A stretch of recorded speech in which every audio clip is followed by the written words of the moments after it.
Bom dia, meus amigos, bem-vindos ao nosso canal Policial Federal Scandiuse. Aqui a gente trata a segurança pública de dentro para fora.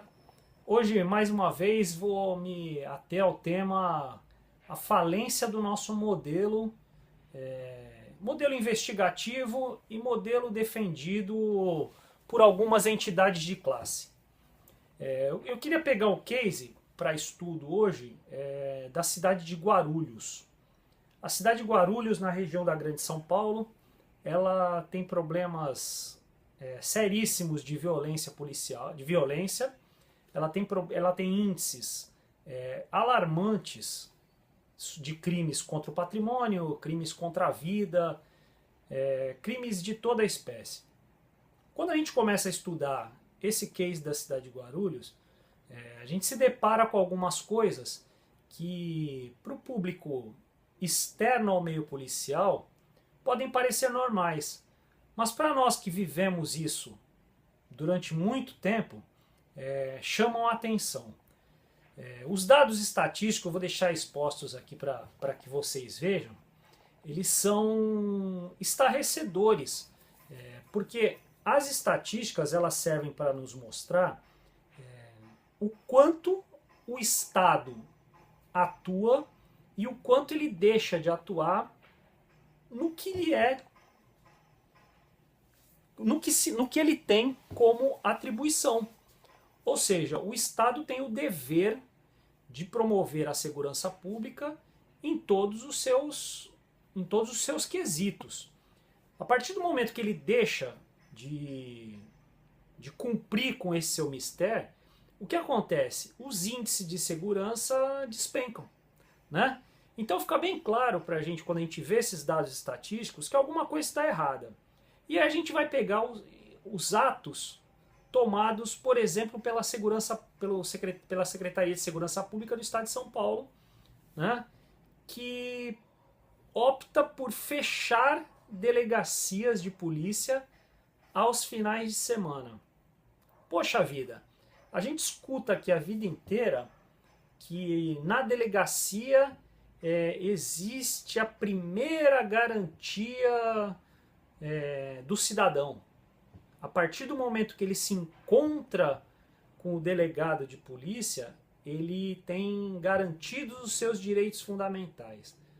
Na verdade, na prática, a gente sabe que não, porque as garantias e direitos fundamentais elas são garantidas efetivamente pelo primeiro ente do Estado que atende uma ocorrência. Na maioria das vezes a polícia militar, é o policial militar que vai lá e que decide se vai apresentar a ocorrência para o delegado, faz a primeira análise, dá a voz de prisão, libera e assim por diante. Então cai por terra bem facilmente esse argumento. E aí, pessoal, você vê que a cidade de Guarulhos, especificamente nos locais que mais dependem da atuação policial, tem suas delegacias fechadas. Poxa vida, o que acontece quando tem uma delegacia fechada numa determinada região? Todas as ocorrências daquela região, elas são encaminhadas para um plantão judiciário, para um plantão policial. Nesse plantão policial, os policiais que lá estão, e a gente precisa ser bem franco, eles nada mais farão do que registrar as ocorrências. Os plantões policiais são fábricas de elaboração de BO, não são fábricas de início de investigações. Então tem lá um delegado, um escrivão, um investigador que vai registrar o seu BO e tão somente isso. Nenhuma pétala de rosa será movida em termos de investigação. Esse bolo de boletins de ocorrência registrado nos plantões policiais, distantes dos locais dos crimes, eles no começo da semana, na segunda-feira mais precisamente, são remetidos às delegacias competentes. E aí na segunda-feira, o delegado que deveria comparecer ao local do crime, que deveria estar próximo do local do crime, vai analisar os BOs e aí acontece uma coisa que para mim é dura que se chama seletividade das investigações. Todo policial que trabalhou num plantão, trabalhou numa delegacia da Polícia Civil, eu fui policial civil antes de entrar na Polícia Federal, trabalhei 6 anos em plantão, sabe que existe a seletividade. Vou colocar aqui do lado o que falou um colega policial de Guarulhos, que não quis se identificar naturalmente na reportagem do UOL, sobre a seletividade. Então, as investigações hoje, elas são escolhidas pela repercussão que elas podem dar. Por exemplo, se o senhor for o seu João da esquina e furtaram a sua televisão, o seu boletim de ocorrência vai ficar parado e não vai virar uma investigação. Se em vez do senhor, seu João, e for o Luciano Huck, por exemplo, sua investigação vai andar rápido, porque gera repercussão. Essa seletividade, em termos de segurança pública, é terrível. Terrível porque acaba não respondendo principalmente a população mais pobre, é a população que mais precisa. Para finalizar,